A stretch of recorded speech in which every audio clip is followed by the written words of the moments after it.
not even mean Bauer's game for me. Ahoy there, YouTube! I'm back again today for another game review. And today I'm very excited to check out Bermuda Pirates from Foxmine.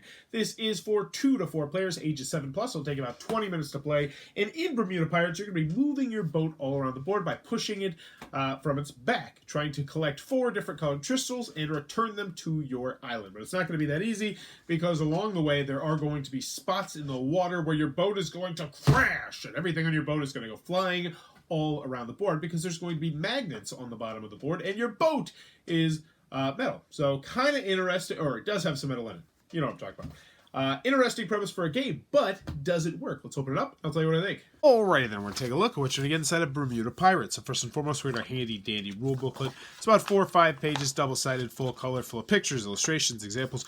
Very well done. Should have you up and running in no time at all. Huge thumbs up on the rule booklet. Also want to give a big shout out one time to the box insert, which holds everything perfectly in place. Super nice box insert. So in Bermuda Pirates, what's going to happen is you are going to be moving your boat around this board here by pushing it like so. You have to push it from the back. What you're trying to do is collect all 4 different colored gems, which are going to start here on the middle island, and get them back to your little island resort. If you're the first person to do that, you'll trigger the end of the game, and whoever has all 4 at the end of the game will win. So, let's go over the components, let's get into the gameplay. So the main thing about this game is that there are actually magnets that are going to go under the board, these magnets right here. Now there's an interesting system they do to put that there to make it so that each time it's a little bit different. How this works is, I take this blue thing right here, and you're going to put 4 pieces just randomly onto there. And if you get real close, you can see that there's holes on 4 different spots. So that in theory, you're never going to be able to memorize where the magnets should be. Now, one thing I do want to show you before I get this assembled and show you how to play the game is that I did have one component issue with the bottom of the board, which I'm hoping is not something that happens frequently. I think it's the kind of thing where if it ever becomes an issue, I can just super glue it, but let's see if I can get the right angle to show it to you. One part of this started to already come off. Yeah, right there. There it is. So you see, like right there?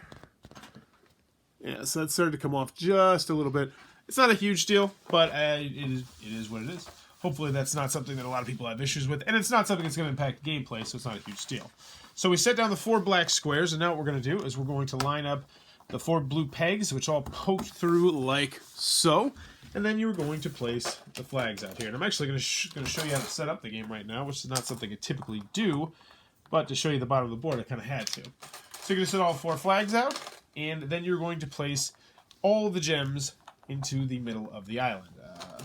But you want to kind of put the gems by their corresponding color, which I'm not going to do. You get the idea. So, something like that.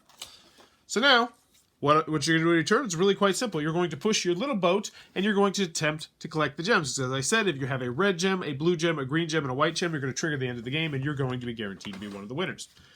Now, what makes the game difficult is 2 things. First, this is a minor one, is that there are 4 spots around the outside that you are not allowed to go over. Also, you cannot cross over the island. But the other main issue is, along the way, there it is. There's going to be spots where your boat will hit the magnet. So you see what I did there? It just kind of, so let's try it again. And so how this works, and what makes the game get more interesting, is, so let's say I would have stopped blue and picked up this blue gem, and I just would have kept going, and just boom. That blue gem now stays there. It does not go back onto the island. It doesn't go back onto my boat. And so now I have a choice. I can put a buoy down right here. So I can remember that that is in fact a bad spot. And on your turn, you're always going to have the option to either place a buoy, move one of your buoys that you already have, or remove a buoy from the board, but only one. So now it'd be the next player's turn. Let's say green goes, and they're just like, I'm going to go get that blue gem. Oh. Always have to be pushed from the back. Oh, so they might place that right there. Then the next, so let's just pretend we're playing a 2-player game. Now, what I'm going to do is I'm going to go, hit there. But as you can see, as you start to get more and more buoys out, it's going to be slightly easier, because then you'll be able to navigate to where you want to go. So I spot the blue spot, so I'd get one of the blue gems. Let's go cruising around. Oh, now here's another good rule. I'm kind of glad I did that. If one of the gems, or more than one of the gems, fall off your boat, they stay there, and you have to turn around and try and get them. Which, if you have big sausage fingers like me, can be kind of difficult, because these gems are kind of oddly shaped. So let's see. Oh, so yeah, another good thing. So if it goes off the board, it goes back to the center. But that's what you're going to do. You're going to continue to do that until eventually you get all 4 different colored gems, in which case you're going to finish out the round, and whoever has all 4 gems at the end of the game will be the winner of Bermuda Triangle, or Bermuda Pirates. There also is an advanced variant of the game, which I got a chance to try twice, and I did like it. It makes it a little bit more confrontational, as you'll be able to steal other people's gems, and it does change the scoring up a little bit. But that, in a nutshell, is what you're going to get inside of Bermuda Pirates.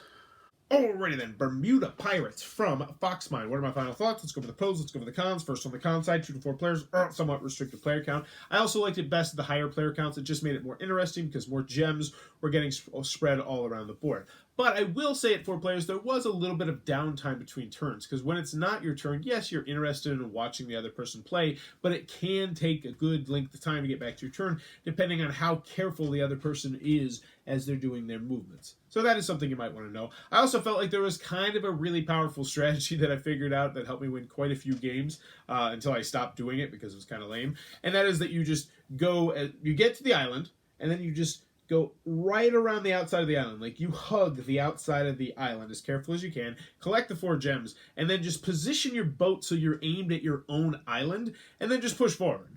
And yes, some of your gems are probably going to fall off when you inevitably hit one of the magnets, but they're all being thrown at your general direction, and if people try to get over there, it's going to be really difficult for them, and then you can just kind of pick them up and scoop them up. I felt like that was a little bit OP, but honestly, you know, it's a children's and family game, so who cares? Any other cons out of this game? I would put it purely in the children's game category, in the family game category. I don't think I would ever play this with adults, even though I did enjoy it for what it is, and I think it's a fun little game. I still don't think I would play it without kids present. And that's what I got on the con side. Moving on to the pros. Oh, and that little issue I had with the board, I'm not sure if that's a routine thing or I doubt everybody's got that, but it was something that annoyed me. Moving on to the pros, though, I really enjoyed Bermuda Pirates, and I think it's a great family game and a great children's game. And let me clarify here. I say those terms a lot. What's the difference between a children's game and a family game? I consider a children's game to be a game that once I've taught this children, they've played it a couple times, they can go and teach other children the game without my assistance. Like Uno, as long as you're not keeping track of score. Definitely a children's game. Stuff like that. And I feel like Bermuda Pirate definitely falls into that category where once your kids know how to play, they can teach other kids, which means you can kind of go off to the wayside, which is always a delightful thing sometimes, depending on what the game is. So I did like that. And everybody I played this with had a blast with this game. I brought it into my classroom. We had like 5 or 6 kids around the table watching us play because they were just so into the game. And when people's gems just go flying, it's just a really cool moment. And the best moment that happened, it only happened one time, was one of the kids, their boat wrecked, but then one of the gems that they really needed, they needed like 2 gems, one of the gems they needed landed on their island. And it was like, yeah, you're going to keep that gem. And that was pretty cool. So it does have some cool moments like that.